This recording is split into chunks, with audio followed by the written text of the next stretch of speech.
இவங்களுக்கு ஒரு பணம் தர சொல்லுங்க, தர சொல்லி இவங்களுக்கு தர சொல்றேன். இது போக செலவுக்கு எந்த அனுபவம் வாங்கி பிள்ளைகளும் படிப்பு எல்லாத்தையும் நான் பார்த்தேன். இந்த பையனுக்கு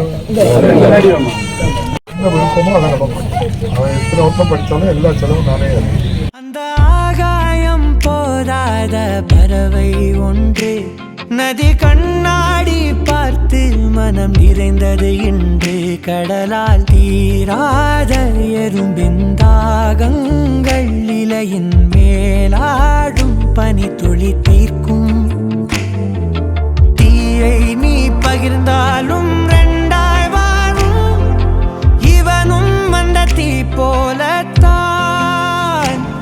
அந்த தாய் இறந்த துக்கத்தை மறைச்சு +2 பொது தேர்வு எழுதிய மாணவனை இப்போ சட்டப்பேரவை சபாநாயகர் அப்பாவு நேர்ல ஆறுதல் தெரிவிச்சு நிதி உதவி பண்ணிருக்காரு. கவலைப்படாதப்பா, இனிமே உனக்கு நான் இருக்கேன், உன்னோட படிப்பு செலவை நான் பாத்துக்கிறேன்னு உதவி கரம் நீட்டி இருக்கு. இந்த வீடியோ பாக்குறவங்கள நெகிழ வச்சிருக்கு.